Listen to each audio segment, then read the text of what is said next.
Bonsoir tout le monde. Euh, je vous souhaite un excellent mois de Hadar, puisque ce soir c'est Rosh Chodesh Hadar. Donc en fait, c'est le dernier jour de Hadar premier, et demain soir sera le Hadar numéro 2, premier jour du Hadar numéro 2. Donc dans le mois de Hadar, on aura beaucoup de festivités, en particulier Purim. Donc là, je fais juste un petit partage sur euh, mes différents comptes. Comme ça, il y aura plus de personnes atteintes. Donc ça, c'est un tout petit travail qui dure généralement 2-3 minutes. Voilà, encore deux partages. Et nous sommes ensemble pour une demi-heure environ, comme d'habitude, par rapport à ce 12e cours. Donc, je partage dans un groupe Jardin de la Torah et ça devrait suffire pour ce soir. Voilà, c'est fait. Donc, je reprends. Bonsoir tout le monde. Merci à ceux qui sont présents. Donc, nous continuons donc dans ce 12e cours le Sha'ar HaBitachon, le portique de la confiance en Dieu. Je vous rappelle que dans les cours précédents, nous avions analysé ce qu'était le bitachon, et également donc, nous avions fait une analogie entre un alchimiste, puisque je vous rappelle que le livre se situe au XIe siècle, et quelqu'un qui a la confiance en Dieu, la foi en Dieu, la confiance en Dieu, le bitachon. Et donc, nous avions dit qu'il y avait 10 supériorités par rapport à celui qui a le bitachon, la confiance en Dieu, par rapport à celui qui est cette supposé alchimiste. Et nous allons voir ce soir la 10e supériorité. Donc en fait, nous allons terminer ce soir les supériorités, ces 10 supériorités qui ont été énoncées. Je pense que globalement, nous aurons, pour terminer ce premier thème qui est donc le Sha'ar HaBitachon, l'introduction, on est aujourd'hui dans la Petiha, l'introduction si vous voulez, et nous aurons en tout 18 cours. Donc ce soir, c'est le deuxième. Donc nous allons travailler donc, sur la 10e supériorité, la Assyrie, 10e supériorité chez Baal, Akimia, Imivada, Inyanotiye, Sibat Mudo, Mipene, Shema, Sheu Mishtadel, Betoreach Bo, Efer Anagat Haolam, Umanig Akol Yashlit Latav. Donc, la 10e supériorité que possède celui qui a la confiance en Dieu par rapport à ce supposé alchimiste, est que cet alchimiste, Imi Evada Yano, si son sujet, c'est-à-dire sa manière de travailler, ce qu'il fait, est connu, si son activité professionnelle est connue, alors qui est Umanuto, son activité professionnelle, son travail, Sibat Muto, ce sera la cause de sa mort. Mipene, Shema, Sheu, c'est-à-dire la chose que lui, il s'affaire, la chose dans laquelle il s'occupe à longueur de journée, il porte tous ses efforts, donc il s'affaire, qui va transformer de l'argent en or, c'est le contraire de la nature. C'est le contraire de l'ordre des choses de la nature. Puisqu'il n'est pas possible, de manière naturelle, sauf peut-être avec des accélérateurs de particules qui n'existaient pas à l'époque, de transformer de l'étain, du cuivre, de transformer du cuivre en argent ou de l'argent en or, mais on peut le transformer uniquement en apparence, en faisant une tromperie, uniquement. Et toute son activité à cette personne, cet alchimiste, c'est uniquement de la contrefaçon et de la ramaout, c'est-à-dire, comment dirais-je, être de la ruse. de la malhonnêteté. Manig akol yashlit alav mi sheyamiteu. Donc là, on va avoir deux explications par rapport à ce que je viens de dire. C'est-à-dire celui qui dirige tout, je vais juste traduire, après on va voir les deux explications possibles. Celui qui dirige tout va le dominer et va faire en sorte qu'il va le tuer. C'est-à-dire, première explication, le président du pays, le gouverneur, celui qui dirige le pays, la région dans laquelle il se trouve, va donner un ordre pour le tuer. Dans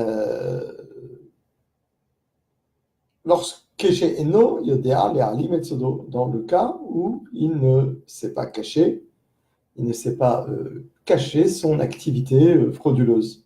Deuxième explication, Akadosh Baruch Hu, qui est le dirigeant global du monde et de chaque personne, alors il va faire en sorte qu'au moment où arrive sa fin, au moment où décréter la mort de cette personne, c'est sa fin, cet alchimiste, alors il ne pourra plus, à ce moment-là, il ne pourra plus cacher son activité des autres individus, et de ce fait, du fait qu'il ne peut plus cacher, alors il y a quelqu'un qui va venir et il va en trouver quelqu'un pour le tuer. Mais simplement, tant que Akadosh Baruch Hu n'a pas voulu la mort de cette personne, alors il peut cacher son activité professionnelle. C'est-à-dire le rapport de causalité est inverse. Ce n'est pas son activité professionnelle qui cause sa mort, c'est le fait qu'Akadosh Baruch Hu a décrété sa mort qui fait que, comme c'est une activité frauduleuse, il va faire en sorte, Akadosh Baruch Hu, que son activité professionnelle soit connue et soit la cause de sa mort. Et donc, il ne pourra plus à ce moment-là, quand Akadosh Baruch Hu aura décidé que sa dernière heure est arrivée, il ne pourra plus cacher des autres personnes son activité.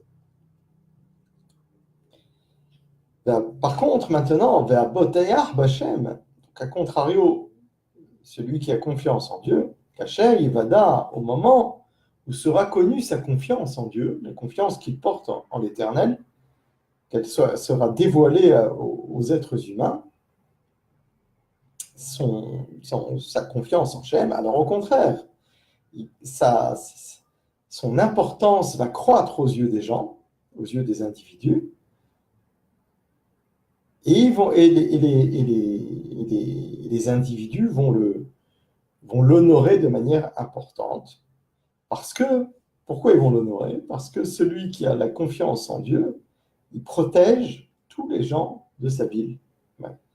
Il agit en bouclier protecteur de l'ensemble des gens de sa ville et de l'endroit où il réside, comme on va le voir plus loin. Donc, en conséquence, au moment où il s'est connu que on reconnaît, on apprend, on connaît, on reconnaît que cette personne a une confiance absolue en Dieu, alors, une fois que c'est connu par l'ensemble des personnes, alors ça va faire en sorte que cette chose-là va être pour son honneur, va lui donner beaucoup d'honneur. Veidvarechu bekirbam uvriato. Et donc tous les gens qui sont autour de lui, alors qu'est-ce qu'ils vont faire? Ils vont souhaiter, ils vont espérer pour eux-mêmes de se trouver dans sa proximité, donc de le fréquenter et de faire partie de sa fréquentation. Veliv gauche auto et de l'atteindre, de le rencontrer. Veyehu agorem et takanat airo. Et ce Baal Abitachon, cette personne qui a la confiance en Dieu, il va provoquer que la réparation, si vous voulez, de sa ville, c'est-à-dire par son mérite, vont arriver des choses, des bonnes choses et des supériorités pour l'ensemble des habitants de l'endroit où il habite. Et il va repousser les plaies, c'est-à-dire que par son mérite, vont s'enlever tous les malheurs qu'il y a dans son entourage. Mais Anshe Mekomo, pour toutes les personnes qui habitent dans sa ville, Kemosh Kshekatouf, comme on le voit écrit dans les proverbes, dans Mishlei, les proverbes, donc Mishlei, Ka'avor Soufa ve'en Rashav ve'tzadik yesod olam. Une bourrasque a passé, le méchant n'est plus.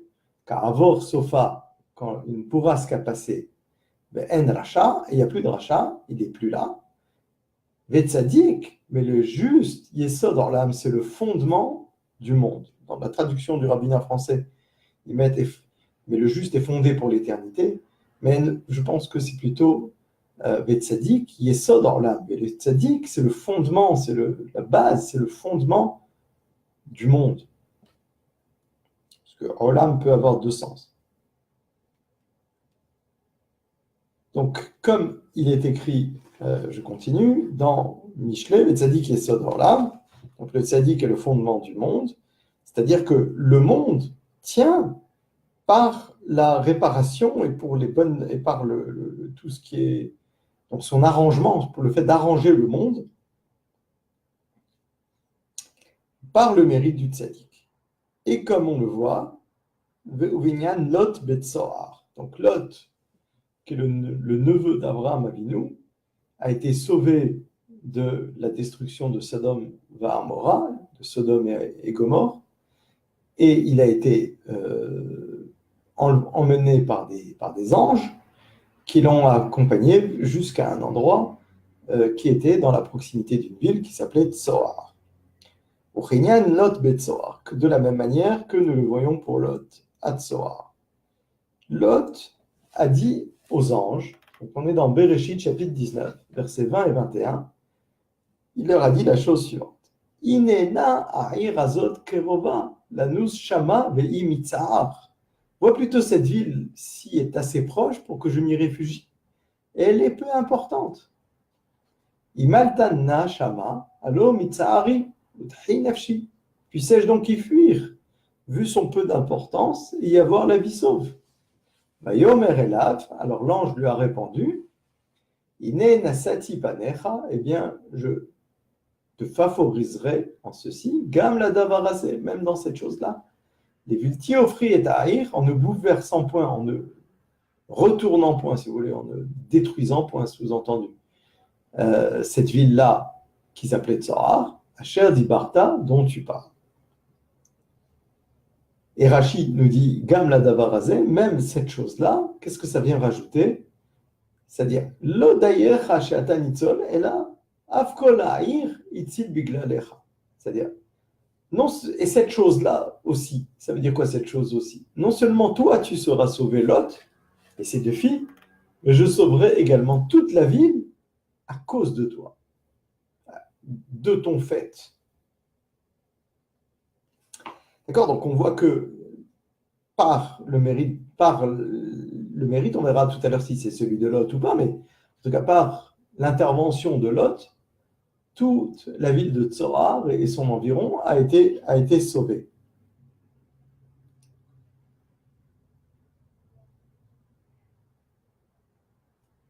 Donc on voit que c'est grâce à Lot que tout ça a été sauvé. On va revenir sur ce sujet-là tout à l'heure. Et donc nous avons, comme d'habitude, faire les différents approfondissements qui sont liés à nos parties. Et nous avons deux approfondissements que je vous suggère. La partie purement du livre du livre Sha'ar HaBitachon est terminée d'être expliquée, mais nous allons poursuivre avec deux approfondissements qui me semblent importants de faire et qui me semblent intéressants.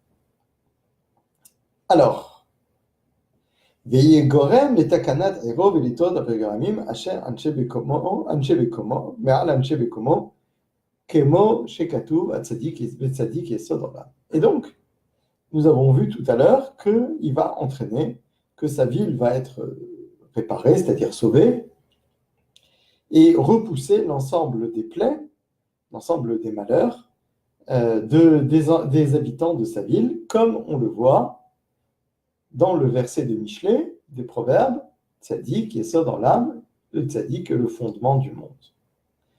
Alors, rapportons d'abord les propos de Rabbeinu Yona, qui lui-même était Rabbeinu Yona Gerondi, qui était en Espagne à Gérone, au XIIe, XIIIe siècle, dans son explication sur le verset Tzadik Yesod Olam. Il dit la chose suivante: Tzadik tzidkato tatzileno minatzarot. Le tzadik, sa tzidkout, c'est-à-dire son état de tzadik, toutes ses bonnes actions, tout le fait qu'il c'est injuste, vont le protéger de tous les malheurs. Beshegam, et également, et Arabim, les nombreuses personnes, imatzelet, sa tzidkout, c'est-à-dire son état d'être tzadik, va les sauver, et le monde est basé sur lui-même.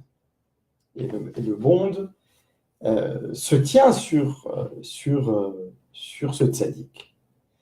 On voit dans le Or HaChaim HaKadosh, dans la parasha de Vayera, au milieu de Bereshit, à propos de la prière qu'Abraham Avinu a fait sur les personnes de Sédom. Il a demandé, d'abord, il a commencé à négocier avec Dieu pour qu'il y ait pour que la ville soit sauvée. Il a dit s'il y a 50 tzadikim, 45 tzadikim, 50, 30, 40 tzadikim, etc. Donc 50 justes, 40 justes, et pour que la ville ne soit pas détruite. Mais il s'est arrêté à 10. Il aurait pu s'arrêter plus que 10, il est moins que 10. Pourquoi il s'est arrêté à 10? En deçà de 10, il n'a pas demandé.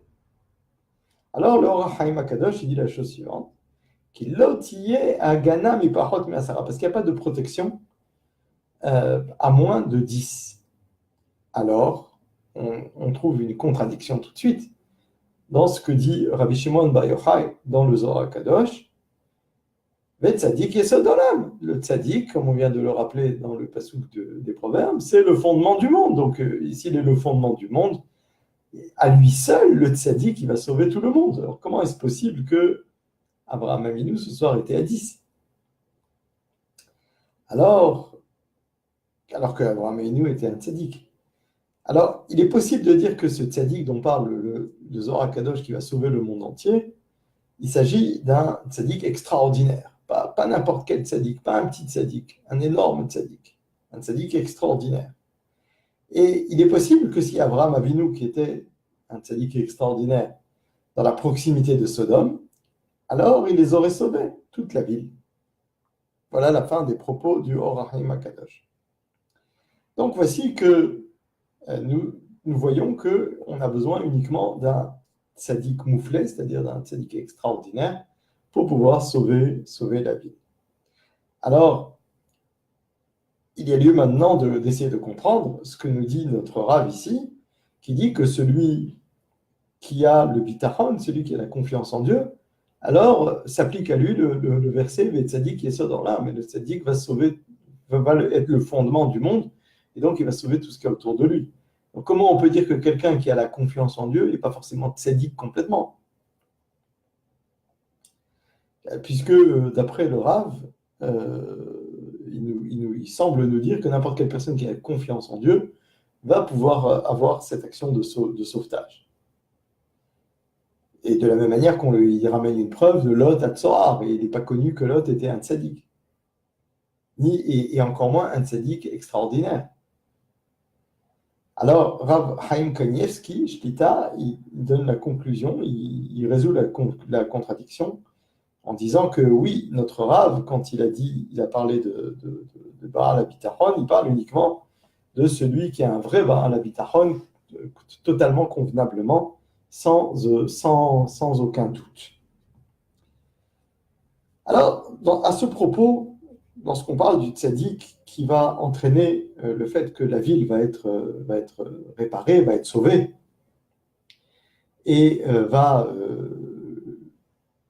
repousser l'ensemble des malheurs des gens de son entourage, de la ville dans laquelle il habite, il faut voir là-bas dans le Sefer Shevet Moussar, qui a été écrit, alors là je crois que c'est au XVIIe siècle ou XVIe siècle, par quelqu'un qui habitait en Turquie.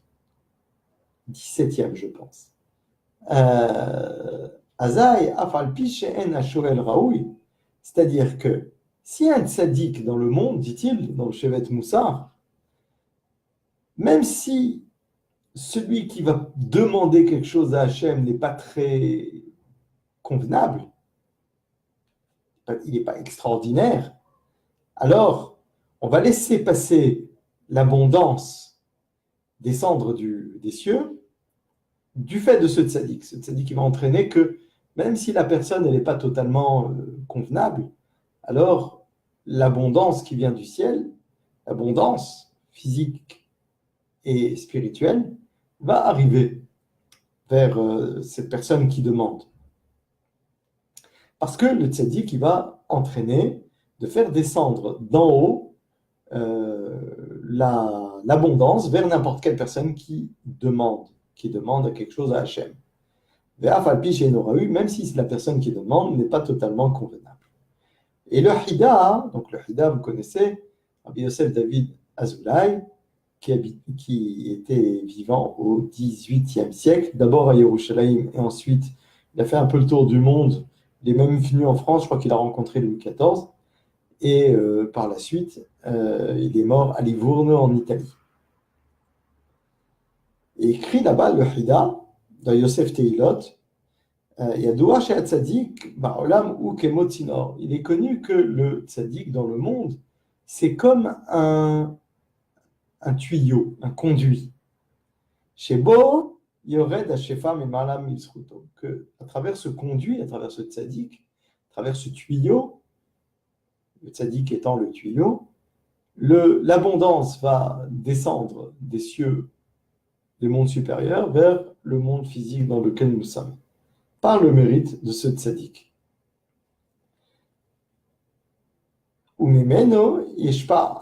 Et grâce à lui, le monde va avoir de l'abondance. Sefer Hesed l'Abraham. Et dans le Sefer Hesed l'Abraham, qui a été écrit par Rabbi Avraham Azoulay, qui lui vivait à l'époque du Harizal, donc au XVIe siècle, à Safed. C'est un exilé espagnol, et ensuite il habitait à Safed, il est passé par le Maroc au passage. Donc il est le grand-père du Hida. Alors il écrit, alors je ne sais pas si le grand-père ou l'arrière-grand-père, il écrit à Tzadikim, Hem Gomlim Imanu Hesed. Les Tzadikim vont nous donner du Hesed, vont nous donner de la bonté qui vient du haut. Ils accomplissent pour nous du Hesed d'en haut. C'est quoi? Chez MDRR, parce qu'ils sont le chemin. C'est Aléa Tsinor, et par lequel va passer le chemin qui va monter comme devenir un tuyau qui va permettre les Oredet Me'ashefa, qui va permettre de faire descendre sur terre les eaux d'abondance, c'est-à-dire l'ensemble des abondances possibles pour l'être humain. Les Gadel Perit Atzlechotav, pour faire grandir les fruits de ces eaux et tous les enjolivements associés. À Gashmiyut ve'aruchniyut, la Gashmiyut, c'est-à-dire toute la matérialité, ve'aruchniyut, c'est-à-dire toute la spiritualité. Donc on retient que le tzaddik, c'est par lequel le shefar, l'abondance, va descendre dans le monde, que cette abondance soit matérielle ou que cette abondance soit spirituelle. Masechet Ta'anit, et donc dans le traité de Talmud Ta'anit, à page 24, folio B, il est écrit Ko'ala olam kulo nizon bishvil hanina beni. Akadosh Baruch Hu dit tout le monde entier est nourri grâce du fait, par la cause de Hanina. Hanina, c'était un des protagonistes de la Mishnah. Et là-bas, dans les livres, on explique qu'est-ce que ça signifie. Chez Meoto, chez Vil Vetsinor, de ce chemin et de ce tuyau par lequel descend l'abondance des cieux à l'intention de Rabbi Hanina, alors par ce tuyau-là, ça va abonder, ça va nourrir, ça va faire subsister, ça va donner sa subsistance, à l'ensemble du monde entier. Lorsque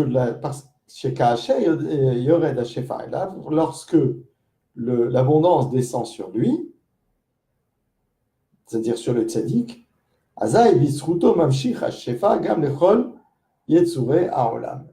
par son fait, grâce à lui, en conséquence, par son mérite, toute l'abondance va aller et descendre sur toutes les créatures du monde. Maintenant, on va continuer, donc une fois qu'on a terminé ce premier approfondissement, nous passons au second approfondissement, qui va nous expliquer cette histoire qu'on a vue tout à l'heure de Lot à Tsoar. Et donc, pour rappeler que Lot était le neveu d'Abraham et il habitait Sodome et Gomorrhe, les anges sont venus, l'ont pris, lui et sa femme et ses 2 filles, et les ont fait sortir de la ville. La femme s'est retournée, elle s'est transformée en statue de sel, en statue, disons, et lui et ses 2 filles se sont sauvés, et par son mérite, en tout cas c'est comme ça qu'on a compris au départ, après on va analyser maintenant, par son mérite, la ville de Tsoar, qui était à proximité, a été sauvée, et il s'est réfugié à Tsoar. Alors, Kenyan, Lol Betzoar, comme nous l'avons vu tout à l'heure, que Tzadik est dans l'âme. Le Tzadik est le fondement du monde. Il sauve le monde, comme on l'a vu avec l'histoire de Lot à Tzoar. Alors, nous avons besoin d'expliquer où avons-nous vu dans la Torah, à propos de Lot, qu'il avait une confiance en Dieu, une grande confiance en Dieu. Alors, Rav Chaim Kanievski donne une solution à cette question, une réponse à ces questions, que l'intention de notre Rav, Rabbi Bahian Ibn Pakuda, c'est-à-dire que de dire la chose suivante, de la même manière que la ville de Tsoar a été sauvée du fait de Lot, alors une autre ville, va être sauvée par le fait de celui qui a confiance en Dieu. Donc, on ne parle pas de la confiance en Dieu qu'avait Lot, c'est petit a, Lot a sauvé la ville de Tsoar, eh bien, le tzaddik, le Baal Habitachon, celui qui a confiance en Dieu, ben lui, de la même manière, il va sauver la ville de X, Y, Z. Ça, c'est une première explication de Rabbi Chaim Kanievski Shlita. Au Firouche, Hirshel Zahav, dans un commentaire qui s'appelle Hirshel Zahav, il a donné la conclusion suivante à notre question. She'en hakavana le'atzalat tsoar bisrut Lot. L'intention du pasouk, du verset, n'est pas de dire que Tsoar a été sauvé grâce à l'intervention ou au mérite de Lot. Et là, Atzalat Lot be'atzmo, il s'agit du sauvetage de Lot lui-même. Chez Lot, Matza Makom Mefalet, Meaferat Sedom Va'amora. Parce que Lot, il a trouvé un endroit pour se sauver, pour trouver refuge, lorsque Sodome et Gomorre ont été complètement détruites. Et par le mérite d'Abraham, pas son propre mérite, par le mérite d'Abraham qui était croyant et avait confiance en Dieu. Et ça, c'est une preuve de l'importance capitale que représente la confiance en Dieu, qu'il va sauver ses voisins, si vous voulez, qui visrout Abraham, Lot, parce que par le mérite d'Abraham, Lot a été sauvé, donc de la même manière, par le mérite du tzaddik, la ville, quelconque, une ville va être sauvée. On peut dire également, que nous avons trouvé la qualité d'avoir confiance en Dieu, même y compris chez Lot. Alors tout à l'heure on se posait la question, on ne l'avait jamais vu, là on dit si. En analysant un petit peu mieux le texte, on va voir qu'on va trouver des moyens de comprendre que Lot avait été cette personne qui avait ce bitachon. Parce que quand il a parlé aux anges qui sont venus le sauver, Et Lot a dit, donc dans Bereshit, Yud-Tet, chapitre 19, versets 18 à 20. Je vais vous lire juste en Vayomer Lot Alehem Ena Ado Shem. Lot leur répondu, ô non mes seigneurs. Imaletna matza inena matza avadecha hen be'anecha v'tgadel hasdecha asher asita imali le'achayot et nafshi ve'anochi lo uchal leimalet ara pen tidbakani arahav amati. Il a dit comme ça, voici ton serviteur a déjà trouvé grâce à tes yeux et tu m'as accordé une grande faveur en me conservant la vie, mais moi, je ne saurais fuir jusque sur la montagne. Le fléau m'atteindrait auparavant et je mourrais. Sous-entendu, toi l'ange qui m'a sauvé, maintenant il faut me sauver complètement parce que sinon ça servait strictement à rien. Inena irazot keroba. Vois plutôt cette ville, elle est assez proche. La nous shama, pour qu'on puisse s'y réfugier, pour qu'on puisse s'y enfuir. Vei mitzahar, elle est peu importante. Allo mitzahari, voici, elle n'est pas très importante, donc peut-être que je peux y fuir. Uthi nafshi, et avoir la vie sauve.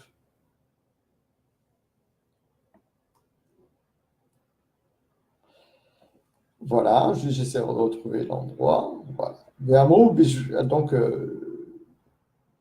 on voit dans le Talmud Shevuot, chez Agam, chez Diber, Aïma Melachim, et Rashi ramène ce commentaire, il dit, nos maîtres ont enseigné donc, dans Shevuot, 35b, c'est la même référence que ce que je viens de ramener, quand il a dit Anna Ado Shem, que ce nom Ado Shem, c'est un nom sacré, c'est pas messieurs, mes maîtres, mes maîtres. C'est pas du tout ça, c'est pas mes maîtres, mes seigneurs, quand il parle à ces 3 anges, il aurait pu dire mes seigneurs, comme on disait au Moyen-Âge. Mais là, il a dit non, en fait, c'est comme s'il s'adressait à Dieu. Il dit Anna Ado Shem, c'est Hachem dont il parle. Il est en effet écrit au passouk suivant, en me conservant la vie. Donc en fait, si en me conservant la vie, il ne peut pas s'agir d'autre chose que de Hachem, puisque c'est Hachem qui a le pouvoir de faire mourir et de faire vivre. Donc ça ne peut s'agir que de Hachem. Et donc, bien qu'il ait parlé aux anges, en vérité, il leur parlait à eux, mais la réalité, c'est qu'il avait une pensée profonde et il parlait même pour Akadosh Baruch Hu, à Akadosh Baruch Hu, et non pas à ses anges. Puisque c'est que Akadosh Baruch Hu qui a la capacité de faire vivre et de faire mourir.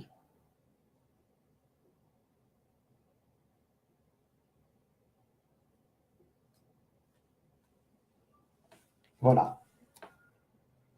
Et celui qui s'entretient avec un ange, en parlant qui peut le sauver, cet ange, mais en fait, il ne demande pas à l'ange, mais il demande uniquement au Créateur du monde, à Kadosh Baruch Hu qui a envoyé les anges.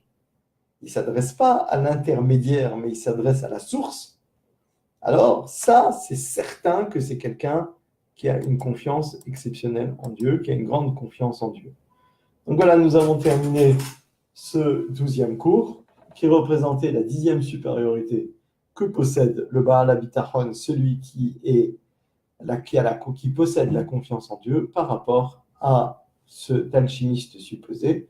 Nous avons approfondi 2 sujets et que nous avons développés. Le cours étant enregistré, il peut être réentendu. Il sera ensuite mis sur mon site jardindelatorah.org. Et donc maintenant, je vous souhaite une très bonne soirée, une très bonne nuit et un très bon mois de Hadar. Hadar Sheni, 2e mois de Hadar. Donc je vous souhaite une excellente Chodesh Tov, Rosh Chodesh Mevorach pour l'ensemble du mois de Hadar à tout le monde. Que vous y trouviez tous votre compte personnellement. Je vous souhaite une excellente nuit et à Motsai Shabbat Bezrat Hashem pour le 13e cours.